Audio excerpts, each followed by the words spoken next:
Today I'm demonstrating a wall squat with a stability ball. This is a great exercise that activates the quads, hamstrings, glutes, lower back, and also the core. Now when performing this exercise, the first thing you need is this, a stability ball, which I have right next to the wall, and obviously a wall. So let's go ahead and go to the equipment. The wall squat with the stability ball is a great corrective exercise because it's going to help me with my squat form pattern. Now, when doing the squat, you want to put all the weight in the heels, activating the glutes, just like this, all right? Now, if you're doing your squat like this, moving forward, when your heels is raising up, this is going to create a lot of pressure into the toes and also the knees. Now, when this happens, this is going to create a lot of injury and pain in the future, especially when it comes to your knee joints. So to prevent that, what you want to do is start with a corrective exercise. You want to have an exercise that's really going to help with your squat pattern. So first thing you want to do is go ahead, place the ball onto the wall.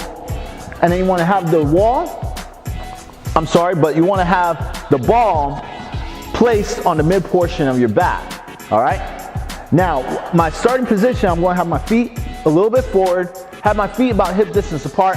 I could go ahead and place my hands on my hips, roll the shoulders back, keep the chest up, and then you want to come down until you get to at least a 90 degrees with your knees, and then come back up, just like that. And if you want to add in a little bit of activation, you could squeeze the glutes when you're standing up, so you could get more activation, and then come right back down, just like that.